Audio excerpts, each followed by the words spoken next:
Hugelkultur. Now, this is something that I am going to actually utilize myself. I haven't yet. But basically, what this is in layman terms is digging a hole or filling your raised beds with wood first, then putting your soil over it, and then, of course, planting your plants in that. So I'm about to actually assemble several raised beds in my backyard. I just moved into a new house. Nice. And so I'm going to do raised beds. And then also, instead of just having it 100% soil in order to save some money, especially the taller raised beds, right? Fill it with wood first, then put your soil over it. Common method.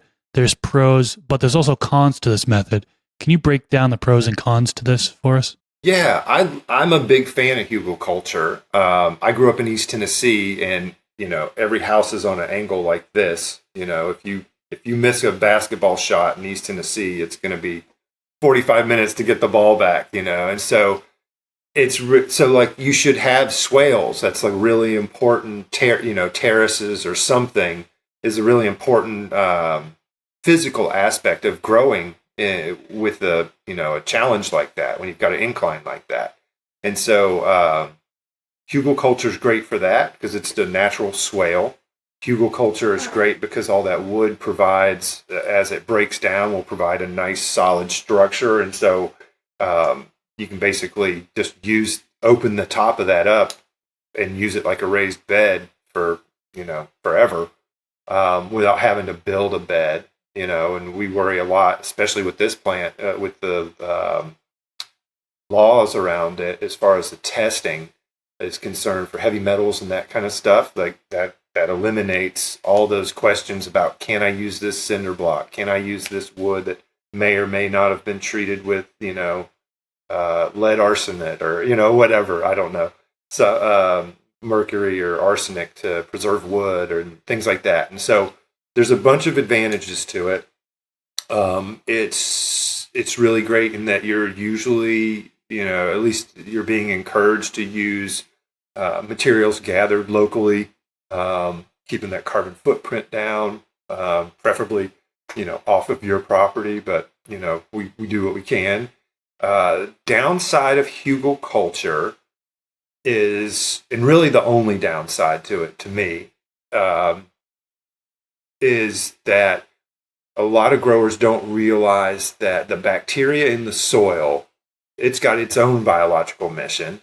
And one of the things it likes in order to complete that mission is a certain carbon to nitrogen ratio in the soil. And so when you think carbon, you think wood as a source.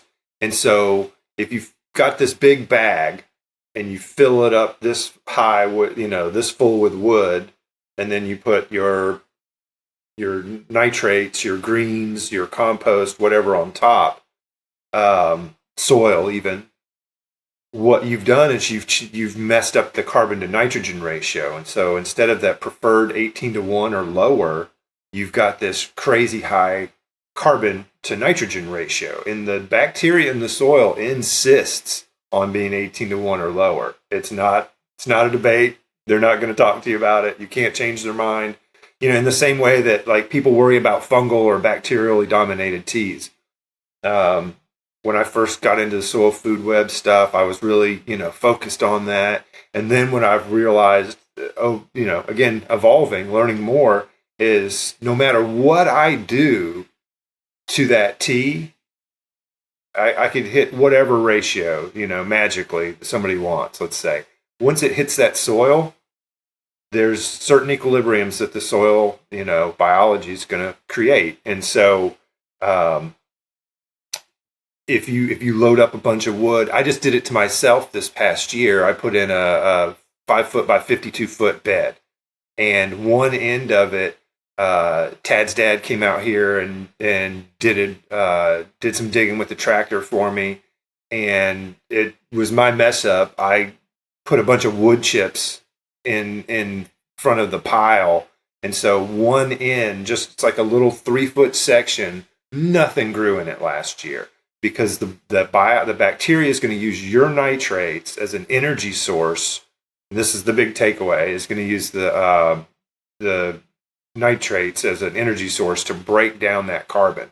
And so it will not release it to your plants. And so by me getting all those wood chips into that end of the pile, or the end of my bed, nothing grew in that little 3-foot section, So it's super easy to fix. You have to add nitrates throughout the season, just consistently and constantly, or you can wait.